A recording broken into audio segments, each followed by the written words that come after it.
Jimin আর তে দুজনেই কলেজের উদ্দেশ্যে বের হলো।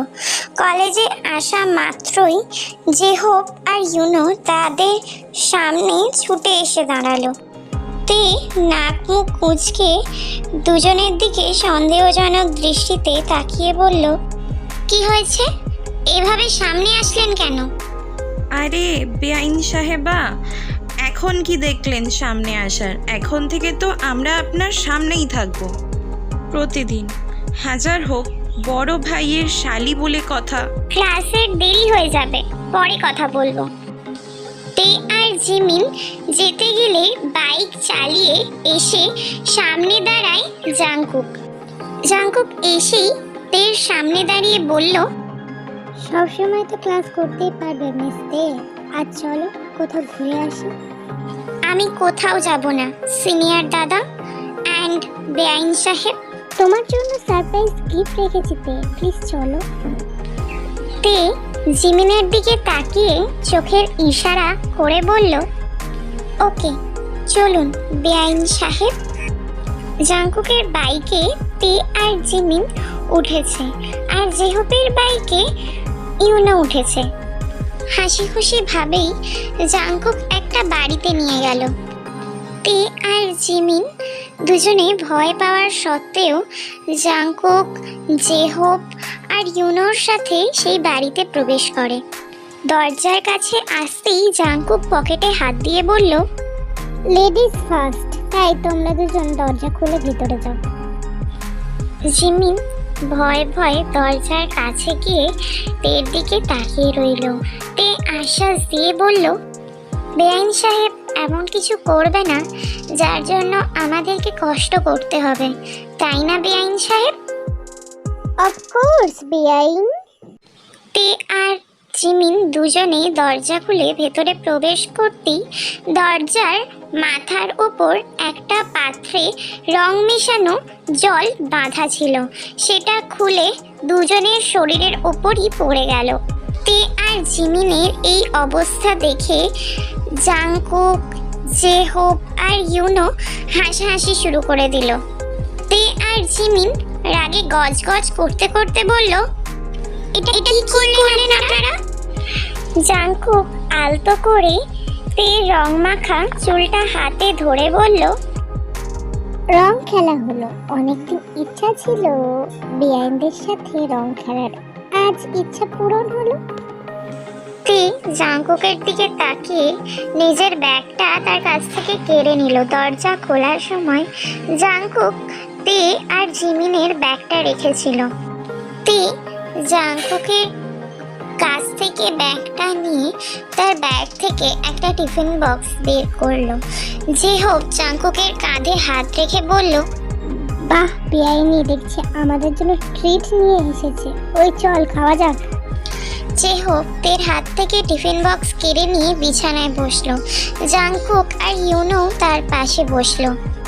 বক্স খোলার সাথে সাথে অনেকগুলো আরশোলা উড়ে এসে তাদের শরীরে বসলো। তে আর জিমিন কোমরে হাত রেখে হাসতে লাগলো। আজ সকালে তে বেবি প্ল্যান করেছিল আপনাদের জন্য এই একটা গিফট। আপনারা যখন বলেছিলেন আপনাদের সাথে আসার জন্য, আমরা এই জন্যই রাজি হয়ে গিয়েছিলাম, কিন্তু জানতাম না আপনাদের এমন বদ মতলব আছে। তে জিমিনের দিকে ফ্লাইং কিস ছুঁড়ে জাংকুকের দিকে তাকিয়ে বলল, পরের জন্য গর্ত খুললে সেই গর্তে নিজেকেই পড়তে হয় বেআইন সাহেব, এখন বুঝলেন মেয়েরা দুর্বল নয়। জাংকুক শরীর ঝেড়ে তের দিকে তাকিয়ে বলল, ওই দেখো নিজের পায়ের দিকে একবার তাকাও। তে তার পায়ের দিকে তাকিয়েই চেঁচিয়ে উঠল, কেননা আরশোলাগুলো তার পা বেয়ে উপরের দিকে উঠছে।